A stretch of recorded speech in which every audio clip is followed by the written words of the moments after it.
الحمد للہ رب العالمین والصلاۃ والسلام علی سید الانبیاء والمرسلین. ویلکم بیک رائے صاحب.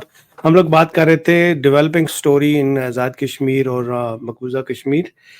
الیکشن کے بعد جو انڈین ہیلڈ کشمیر میں جو سچویشن تبدیل ہوئی، جس میں سب سے بڑا جو پش بیک ملا جو بی جے پی گورنمنٹ یا مودی لیڈ گورنمنٹ کو، وہ یہ تھا کہ انہوں نے 370 چینج کر کے دیکھ لیا، 35A چینج کر کے دیکھ لیا، influx of non Kashmiri residents کو موو کر کے دیکھ لیا، جو بھی ان سے حربے استعمال ہو سکتے تھے انہوں نے کر کے دیکھ لیے. لیکن کشمیری ہیں کہ وہ اپنی جو ان کا ایک فرم سٹانس ہے اس سے ہلنے کو تیار نہیں ہے. الیکشن کے بعد کا جو آؤٹ کم ہے اس کے بارے میں آپ اپنا تجزیہ دیجیے پلیز. بہت شکریہ مجیب صاحب. جو حالیہ انتخابات ہوئے کشمیر کے اندر، اس پہ کافی سارے تبصرے آپ کو سننے کو ملے ہوں گے، تجزیے بھی ملے ہوں گے. میں ذرا تھوڑا سا اس سے ہٹ کے جو میری اپنی ذاتی معلومات گراؤنڈ ہیں اس حوالے سے کچھ ایک آنےسٹ اپنی طرف سے کوشش کروں گا، بغیر پروپیگنڈے کے اور بغیر اپنی ایک، کیونکہ ہمارے ایک سیاسی جماعت کے طور پہ ایک ہماری ایک پوزیشن ہے، اوپینین ہے، تو اس کو بھی ذرا ہٹ کے، حالانکہ ہماری پارٹی کے اوپر بین ہے وہاں پہ، وہاں ہمیں الیکشن لڑنے کی اجازت نہیں تھی، ہمیں رائٹ آف ایسوسیشن وہ نہیں تھا. تو اس چیز کو بھی میں ہٹ کے، میں جو اس کے اوپر چند ایک باتیں آپ کے سامنے لانا چاہتا ہوں آپ کے ذریعے سے. تو ایک تو یہ ہے کہ اس سیاسی منظرنامہ اس الیکشن کے بعد جو ہے وہ کیسے، اس کو میں کیسے دیکھ رہا ہوں. دیکھیں، پہلی بات یہ کہ وہاں پہ پہلی دفعہ ایسا گزشتہ 1987 کے الیکشن کے بعد، میں 1987 کے الیکشن کا اس لیے حوالہ دیتا ہوں کہ 1987 کے الیکشن میں ریگنگ کے نتیجے میں ایک سچویشن پیدا ہوئی جس کو آپ کہہ سکتے ہیں کہ لوگ جو ہے وہ 1990 کی طرف بڑھے، یعنی ایک وائلنس کی طرف چلے گئے. ایک اس میں جب ان کا اعتماد ختم ہو گیا ایک پولیٹیکل پروسیس پہ، تو ایک راستہ انہوں نے اختیار کیا. تو ایک بات کا ایک مجھے یہ ڈر تھا کہ اگر اس دفعہ میں پھر اسی قسم کی کوئی پریکٹس کی گئی جو 1987 میں الیکشن کی دھاندلی کی اور لوگوں کے ووٹوں کی بہت زیادہ کھلی ریگنگ کی گئی، تو پھر اس کا نتیجہ وہ بہت ہی کچھ غلط نکل سکتا ہے. تو مگر ایسا نہیں ہوا یہ ہے کہ بائیکاٹ کی کوئی کال کی اپیل بھی نہیں تھی. ہمیشہ جب بھی الیکشن ہوئے ہیں ہماری طرف سے کوئی نہ کسی پارٹی کی طرف سے بائیکاٹ کی اپیل آتی رہی ہے.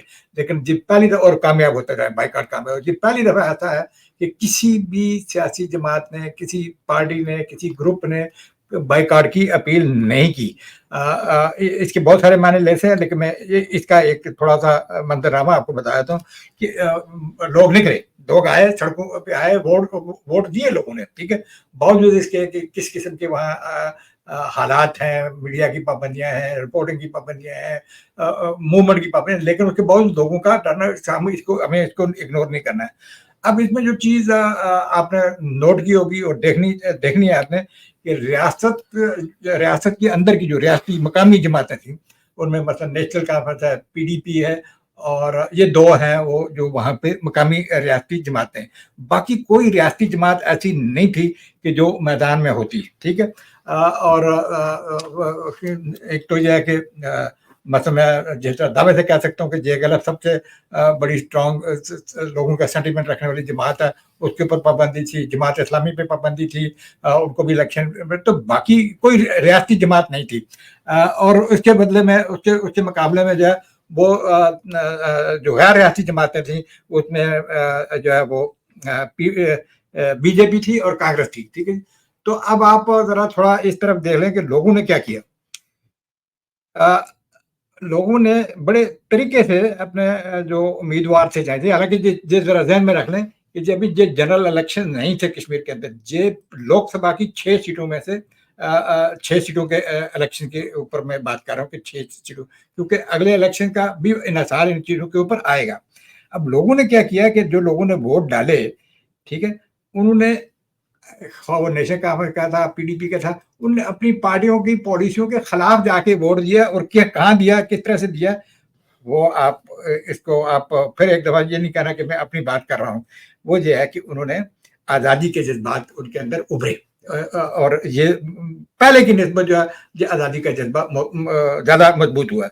میں یہاں یہ بات کہہ دینے میں کوئی آر نہیں محسوس کروں گا کہ 5 اگست 2019 کے بعد 5 اگست 2019 کے بعد جو آرٹیکل 370 ختم ہوا تو ایک 3-4 سال میں جو بنیادی تبدیلیاں سوچوں میں ہوئی وہ یہ کہ جو ہندوستان کا حامی سیاستدان تھا, جو سیاسی لوگ تھے, ان کو ہندوستان سے مایوسی ہوئی, وہ ہندوستان کے دور ہوتے چلے گئے.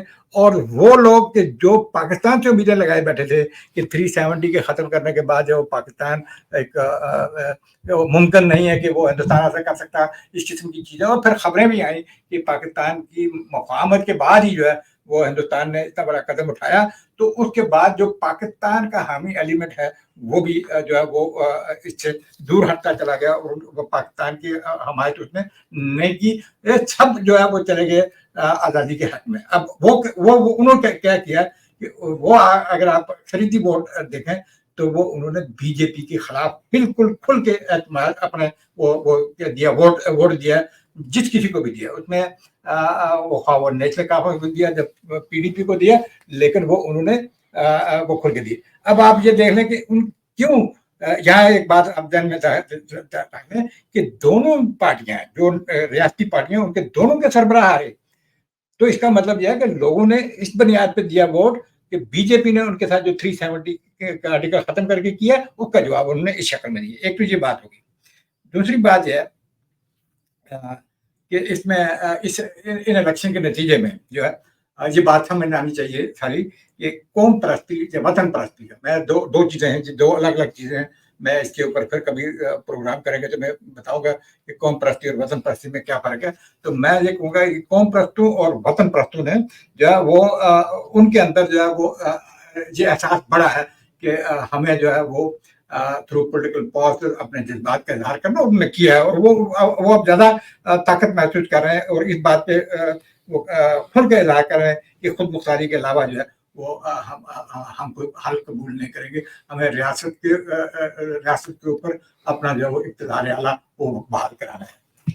ایک ضمنی ایک کوشچن کرتا چلوں کہ جو پاکستان والی سائڈ پہ جو کشمیر ہے اس میں جو سچویشن ڈیولپ ہوئی اور جو کشمیر میں جو سچویشن ڈیولپ ہوئی الیکشن کے بعد, دونوں صورتحال میں دیکھنے میں یہ آیا کہ لگ ایسا رہا کہ آپ کی جماعت کے یا وہ لائک مائنڈڈ لوگ جو آپ کی نظریے سے اتفاق کرنے والی جو لگ ایسا رہا ہے اوور ویلمنگ میجارٹی دونوں سائڈ کشمیر میں جو انڈیپینڈنٹ کشمیر کے حامی ہیں ان کو ایک اسکروٹنی کا سامنا کرنا پڑا, ایک پش بیک ملا. میرا مطلب کہنے کا یہ ہے کہ جس طرح آزاد کشمیر میں ہم نے دیکھا کہ بہت سارے آپ کی پولیٹیکل پارٹی کے لوگوں کو اٹھا کے اریسٹ کر دیا گیا اور ابھی تک وہ جیل میں, ابھی تک آپ لوگ فائٹ کر رہے ہیں.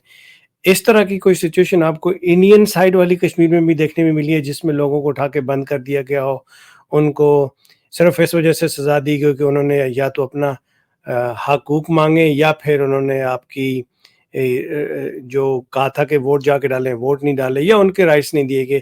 اس طرح کی آپ کو کوئی سچویشن وہاں پہ, کیونکہ میں اس لیے یہ کمپیریزن ڈرا کرنا چاہ رہا ہوں کہ آپ نے 90s کا ریفرنس دیا. 90s کے الیکشن کے بعد آپ نے دیکھا کہ جو 90s میں وائلنس شروع ہو گئی تھی, انڈیپینڈنس کے لیے لوگ وائلنٹ ہو گئے تھے. کیا اس وقت کشمیر موومنٹ اس طرف تو نہیں جا رہی کہیں؟ میں اس وجہ سے یہ سوال کر رہا ہوں. آپ نے درست سوال کیا. بیسیکلی آپ کا جو بنیادی سوال ہے کہ یعنی آزاد کشمیر کی, اور یہ بات میں پہلے کہنا چاہا لیکن پھر وہ رہ گئی, تو یہ ہے کہ کبھی کبھی قدرت کے بھی اپنے کام ہوتے ہیں, کچھ ایسی غلطیاں سرزد ہوتی ہیں لوگوں سے کہ اس سے کچھ لوگوں کو فائدہ بھی. پاکستان اور ہندوستان کی جو مفاہمت کی خبریں آئیں 5 اگست 2019 کے بعد, اس سے ریاست کے دونوں جانب جو کشمیری ہے, جو اوریجنلی کشمیری جو جس کے دل میں اپنے وطن کے لیے جو ہے وہ تڑپ ہے, تو انہیں محسوس ہوا کہ ہمارے ساتھ دھوکا ہوا ہے.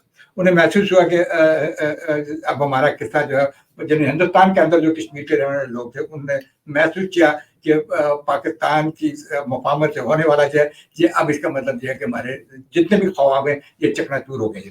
اب آپ یہ دیکھیں کہ انہوں نے کیا کیا, ہندوستان نے کیا کیا. 5 اگست 2019 کے واقعے کے لیے انہوں نے سب سے پہلا یہ کام کیا کہ یاسین ملک کو گرفتار کیا, ہماری پارٹی کے سربراہ کو ہماری پارٹی پہ بین کیا, اور یہی راستہ اصل میں انہوں نے دکھایا پاکستان کو بھی, کیونکہ اگر یہ مفاہمت کا نتیجہ ہے 5 اگست کا, تو پھر انہوں نے یہ سوچا, اور یہ بات پہلے بھی ایک دفعہ ہو چکی ہے لیکن دوبارہ یہ ہوئی کہ آزاد کشمیر کے اندر جو ہے وہ ظاہر ہے کہ ان کو پاکستان کے اندر انٹیگریٹ کرنا ہے, گلگت بلتستان کو پاکستان کے اندر انٹیگریٹ کرنا ہے. جب تو اس میں رکاوٹ کون ہو سکتا ہے؟ تو زیادہ تر یہی نظر آیا کہ اس میں اگر کوئی رکاوٹ ہو سکتی ہے تو وہ یہی نیشنل, میں نہیں کہہ رہا ہوں کہ صرف یہ کہنا, بلکہ جو بھی جو ہے وہ قوم پرست لوگ ہیں جن کو کہا جاتا ہے قوم پرست لوگ, تو یہ رکاوٹ بن سکتے ہیں. تو اس لیے اگر آپ دیکھیں کہ آزاد کشمیر کی تحریک کے اندر سب سے زیادہ ٹارگٹ بھی انہی لوگوں کو کیا.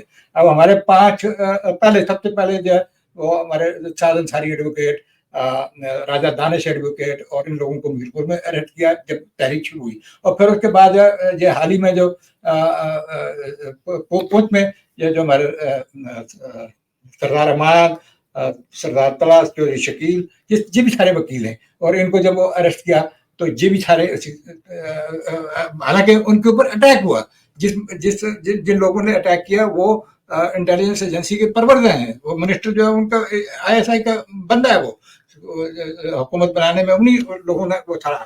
تو اب اس چیز سے یہ ہوا کہ ہمارے جو جس کو آپ کہہ رہے ہیں یا جو بھی ہے کہ بھائی یہ پاکستان کے لیے ناقابل قبول ہے, ہندوستان کے لیے آئیڈیالوجی ڈیفرنٹ کشمیر کی یہ مضبوط ہوئی ہے دونوں ملکوں میں, اور دونوں ملکوں میں جو ہے وہ ہمارے لوگ ٹارگٹ میں. بہت شکریہ رائے صاحب. میں چاہوں گا کہ ایک سیشن آپ کے ساتھ اور ہو جائے جس میں ہم یہ سیکھ سکیں آپ سے کہ یہ قوم پرستی اور وطن پرستی کیا ہوتی ہے, تو اس پہ انشاءاللہ بات کرتے ہیں. آپ کا بہت بہت شکریہ. السلام علیکم ورحمۃ اللہ وبرکاتہ.